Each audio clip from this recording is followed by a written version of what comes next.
Aujourd'hui, retour sur l'UFC 307, Justin Gaethje qui donne de ses nouvelles et parle d'un potentiel retour, mais aussi toutes les actualités majeures du jour. Nous sommes le lundi 7 octobre 2024, c'est le moment MMA, soyez tous les bienvenus. Man, how the hell you doing? I've been just fine living life with the noose and in my mind, all I hear is music. Watching your mouth move, damn you look stupid. I feel like everyone's a stranger. Small talk with your narcissist. Bon, vous avez l'habitude maintenant, on va revenir sur tous les combats de la carte principale et on va s'arrêter quand il y aura vraiment quelque chose à dire. On a commencé cette soirée avec Kayla Harrison contre Vieira. Bon, clairement, c'est pas le combat qu'on attendait, on voulait voir plus de spectacle. Ça a été un petit peu long, mais on peut pas non plus reprocher à Harrison, hein. Vieira était extrêmement sur la défensive. On avait l'impression qu'elle était vraiment venue pour ne pas perdre, pour ne pas prendre de KO, pour ne pas se faire soumettre. Donc forcément, ça n'a pas été génial.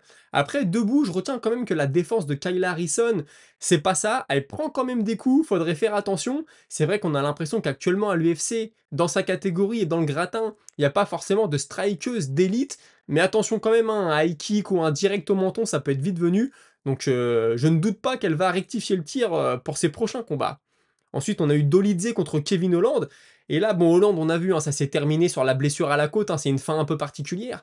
Mais je voulais quand même dire quelque chose. Holland au sol, c'est pas le meilleur. Il sait que s'il se fait mettre la main dessus, ça va être très compliqué, même s'il a quelques victoires par soumission. Mais c'est clairement pas son truc. Par contre, debout, il prend quand même des risques, il frappe fort, il y va pour finir le combat. Et ça change, hein, ça contraste avec certains combattants qui ont tellement peur de se faire amener au sol qu'ils osent pas déclencher debout. C'était peut-être un peu le souci de Vieira contre Harrison, hein, d'ailleurs. Lui, il y va, on peut pas lui reprocher. Et puis, en conférence de presse, on a Dolidze qui a dit qu'il ne savait pas à la fin du premier round que Hollande était blessé. Il était prêt à repartir pour le deuxième. Et puis d'ailleurs, hein, malgré que le combat se soit terminé comme ça, il voit pas de raison d'organiser une revanche. Il aimerait plutôt affronter Chimaev ou Whittaker. Il dit le vainqueur ou le perdant de ce combat, pas d'importance. Il les considère comme l'élite de la catégorie et veut se confronter à ce qui se fait de mieux. Bon, moi personnellement, je pense qu'il a peut-être un petit coup de retard par rapport à ces gars-là quand même, hein. Mais écoutez, on verra ce que lui réserve l'avenir. Ensuite, on est arrivé au combat de Bautista contre la légende José Aldo. José Aldo a commencé à envoyer des low kicks au début. Je me suis dit, ah ça y est, c'est le retour du grand José. Les low kicks vont pleuvoir. En plus, ils étaient mis. C'est des coups de fusil, hein, les low kicks qu'il envoie. J'ai bien aimé aussi ces enchaînements de plusieurs coups. C'était percutant, c'était explosif, c'était mis pour faire mal. J'attendais le crochet au foie. On a eu un petit à un moment. Malheureusement, c'est pas passé. Il n'a pas insisté là-dessus. Il n'a pas insisté sur les low kicks non plus. Il nous a sorti une défense de lutte terrible. On adore, hein, il a été emmené au sol une seule fois, je crois, il s'est relevé tout de suite. Donc chapeau à lui. Et puis Bautista, même si la décision fait un petit peu débat, je lui enlève pas non plus quand même, il a mis la pression. Il avait dit je vais y aller, je vais lui mettre la pression, je vais mettre du volume. Il y a été comme un mec qui voulait gagner, hein, en tout cas au début. Après on verra plus tard, notamment avec les déclarations de Dana White, que ça s'est un peu contrasté au fur et à mesure du combat. Mais en tout cas il a mis la pression dès le début, il l'a pas respecté dans le bon sens du terme. Et bon bah au final, on peut dire que ça a payé pour lui. D'ailleurs, hein, lors de la conférence d'après-combat, il est revenu sur le fait que beaucoup de gens ne le voient pas gagnant. Il a répondu qu'en effet, Aldo a bien défendu, mais qu'il ne réussissait pas à sortir de contre le grillage, et que d'après lui, hein, c'est ça qui lui a fait perdre le combat. Il ajoute que lui, dans le sens inverse, aurait réussi à sortir, donc il n'a pas été désolé. C'est Aldo qui n'a pas fait le boulot d'après lui. Pour la suite, il avait évoqué Sandhagen, mais le fait qu'il soit sur une défaite le dérange un petit peu. Il ajoute que lui, il est sur 7 victoires de suite. Moi, personnellement, hein, je pense qu'affronter Cory Sandhagen lui ferait faire un bond dans le classement, même si Cory est sur une défaite, mais bon, ça n'est que mon avis. Par contre, il ne dirait pas non à un combat contre Henry Cerudo. Il y a peut-être un peu plus de logique là, je pense. Et puis, comme on l'a déjà dit, hein, il fait partie de l'équipe d'O'Malley, ou en tout cas, ça a été et c'est encore parfois un sparring partner de l'ancien champion, pardon. Donc on lui a demandé s'il était prêt à l'affronter. Il répond que oui, ce serait possible, mais seulement si c'est pour la ceinture ou un combat avant la ceinture. Et il dit on pourrait s'affronter, on serait toujours amis après, ça poserait pas de problème. Donc est-ce que ce combat arrivera? Je le vois pas venir tout de suite, mais sait-on jamais. Ensuite, on a eu le co-main event, Pennington contre Peña. Bon, c'était pas génial, honnêtement, j'ai pas adoré ce combat. J'ai bien aimé le knockdown de Pennington. Franchement, il était beau, j'ai cru que c'était la fin du combat. Quand j'ai vu Peña tomber, je me suis dit, elle va pas se relever.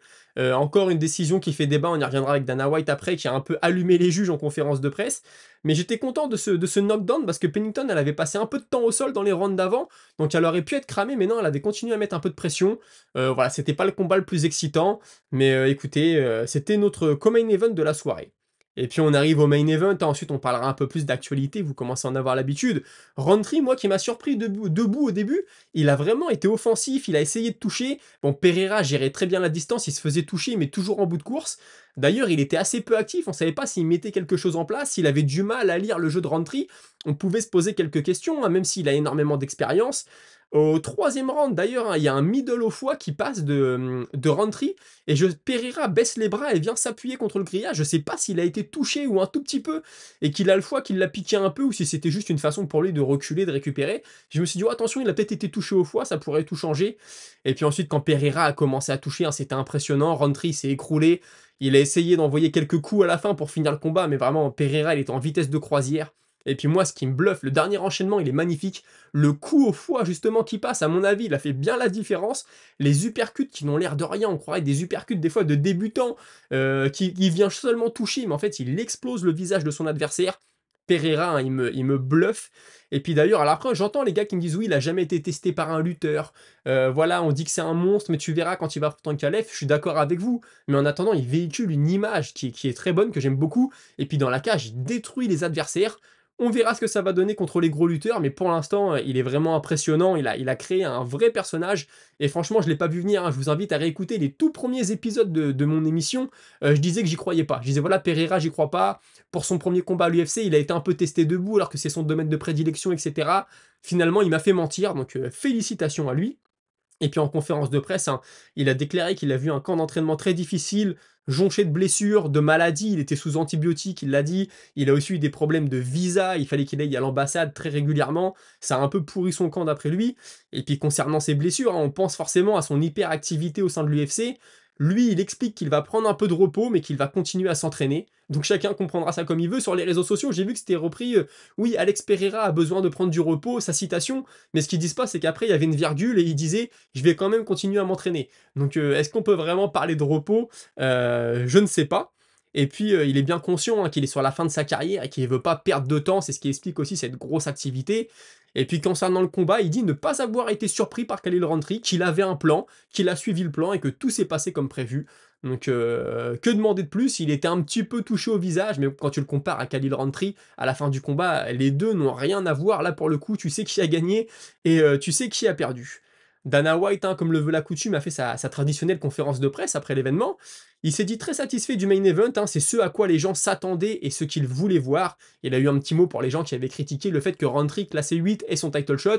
Bon voilà, il avait son petit sourire en coin en disant voilà, vous avez vu ce que je vous ai offert, en gros remerciez-moi, on connaît Dana White.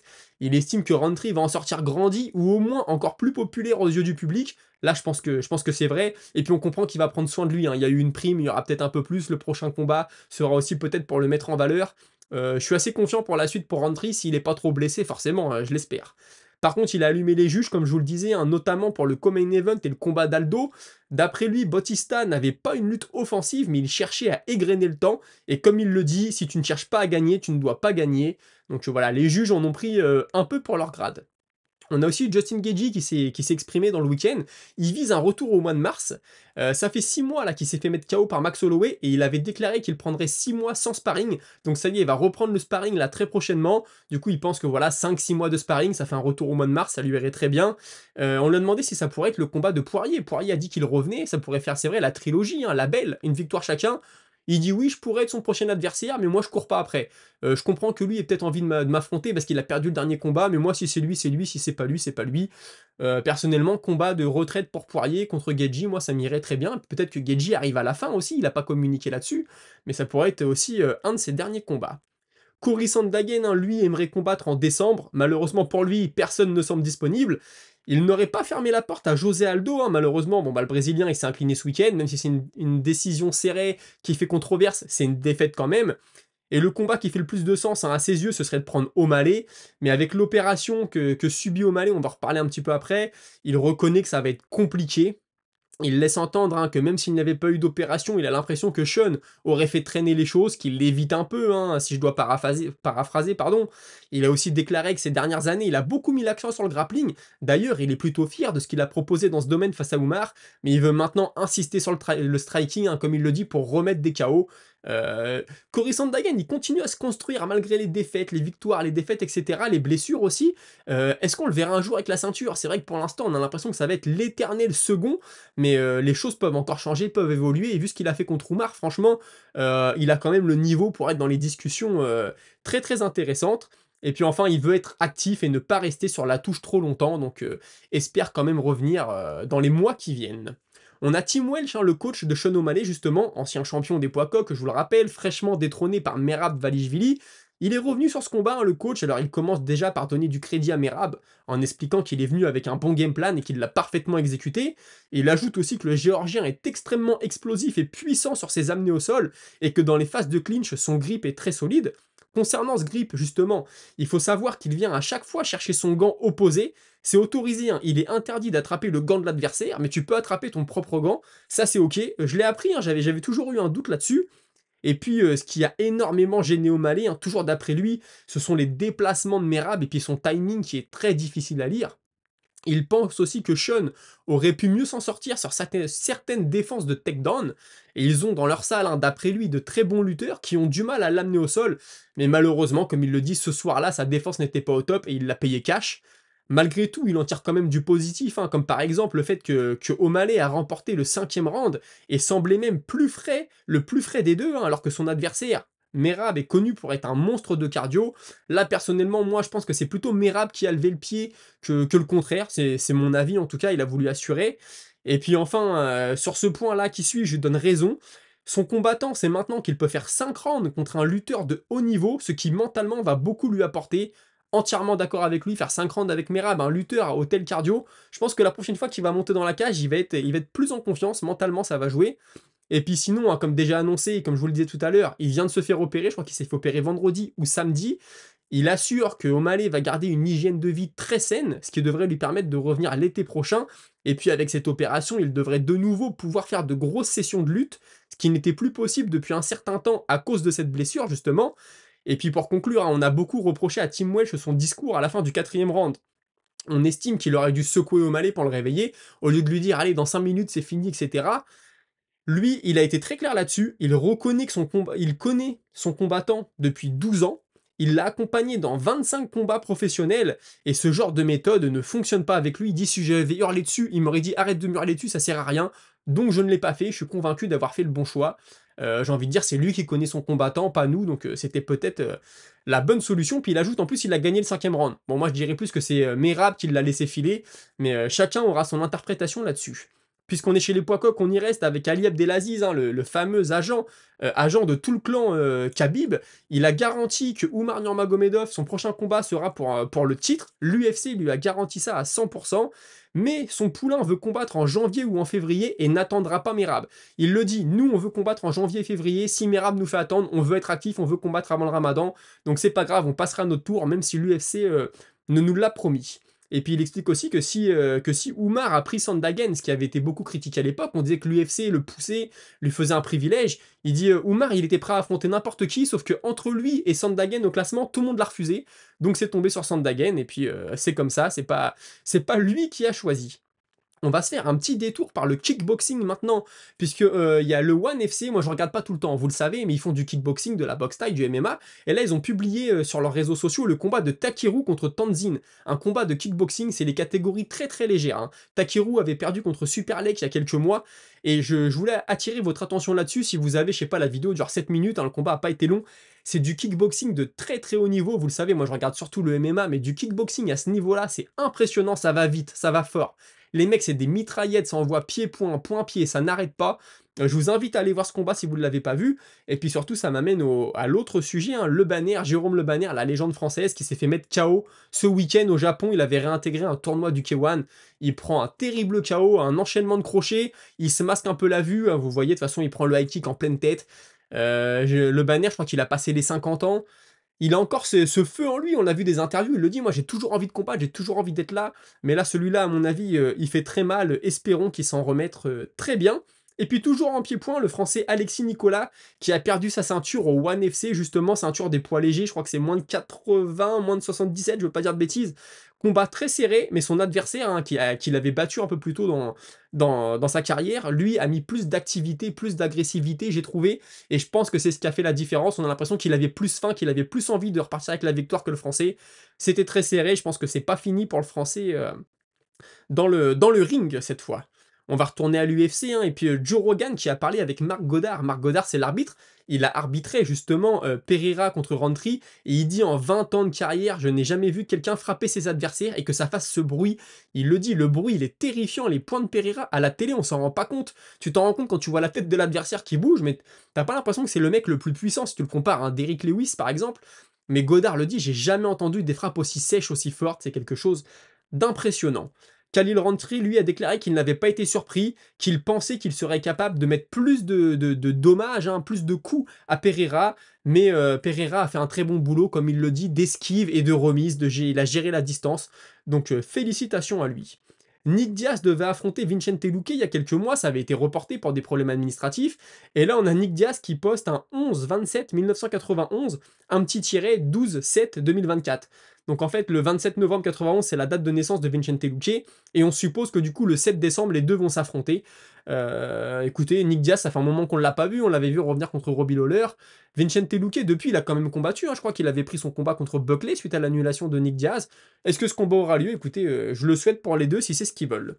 Sean Strickland qui se plaint parce qu'il dit qu'en gros l'UFC veut l'envoyer combattre dans un pays où le gouvernement le déteste. Il dit ou alors ils veulent juste que je spread, que je fasse la bonne parole, que je diffuse la liberté dans le monde. Je ne sais pas, mais il l'a dit Strickland, moi je veux combattre aux États-Unis, je veux combattre chez moi. Mais le truc c'est que comme il a pas la ceinture, ce serait logique que l'UFC l'envoie combattre à l'étranger aussi, hein. Quand t'as la ceinture, que tu combattes chez toi, je peux comprendre, mais quand tu l'as pas, faut aller à droite, à gauche. On sait que les Américains n'aiment pas trop bouger, hein. On dit souvent deux Américains qui s'affrontent, ça fait un championnat du monde, ça c'est surtout en boxe anglaise. Mais les Américains n'aiment pas trop ça. Donc est-ce que Sean Strickland est en mesure de négocier maintenant qu'il a plus la ceinture? Je ne sais pas. Un peu d'annonce de combat maintenant, et Almeida qui va revenir, hein, suite à son premier revers à l'UFC contre Curtis Blades. Il va affronter Spivak, je pense qu'il peut le faire, mais attention, comment il va y revenir de cette défaite, surtout mentalement. Réponse le 18 janvier. Chris Curtis et Roman Kopylov qui vont s'affronter, eux, le 11 janvier. Et puis en France, hein, au KSW, on a Debienne et Lebou. Mickaël Lebou, je savais pas qui combattait encore, le 20-12 sur la même carte que Saladin Parnasse. Les deux vont s'affronter, donc Lebou, vétéran, pour ceux qui connaissent pas, c'était pas un des premiers Français à l'UFC, mais dans la nouvelle génération, là, lui, il a dû arriver à l'UFC en 2015 peut-être, 2016, en même temps que Taylor Lapillus. À l'époque, il n'y avait pas de Français à l'UFC à ce moment-là. On a vu Cyril Diabaté un peu avant, mais entre autres. On a vu Tchèque Congo aussi, mais sinon, Lebou et Lapillus, quand ils sont arrivés, on a dit « Oh tiens, deux Français qui arrivent quasiment coup sur coup ». Donc voilà, de bons vétérans, et toujours là, les deux d'ailleurs, Lapillus toujours à l'UFC. Écoutez, c'était tout pour aujourd'hui, on va passer tout de suite à la Minute Auditeur. Et la minute auditeur aujourd'hui assez rapide, hein, vous le savez, le vendredi souvent c'est surtout vous me donnez vos pronostics, hein, donc tout le monde avait sa petite idée sur les combats du week-end. J'ai juste relevé, hein, celui de Kameda qui me dit, comme tu le dis souvent dans tes vidéos, les vétérans ont toujours un dernier coup d'éclat, attention à ne pas sous-estimer Aldo, Prime ou pas, c'est une légende, et pour être une légende, il a pas volé ce titre, surtout que là on parle du GOAT des poids plumes, mais oui t'avais raison, mais on a vu José Aldo, il peut toujours combattre avec des jeunes, hein. Bautista il va peut-être avoir un bel avenir dans la catégorie. José Aldo, il était là, il aurait très bien pu gagner. Il a passé un peu de temps quand même dos à la cage, c'est ce qui lui coûte la victoire, hein, c'est ce qu'on comprend. Mais José Aldo, toujours là. Et puis tu m'avais dit, les body shots de José Aldo, c'est terrifiant. Malheureusement, c'est pas passé ce week-end, j'aurais beaucoup aimé. À un moment, on a eu une petite alerte, hein, il a commencé à baisser, à frapper en bas, mais il l'a pas fait par la suite. Les low kicks aussi, j'aurais aimé en voir un peu plus, mais bon, ça, je l'ai déjà dit. Donc merci d'avoir suivi, si vous avez aimé, n'hésitez pas à liker, vous abonner, commenter. Je réponds à tous les commentaires, puis j'en sélectionne quelques-uns pour la minute auditeur. On se retrouve très prochainement, demain ou après-demain. Bonne soirée, salut!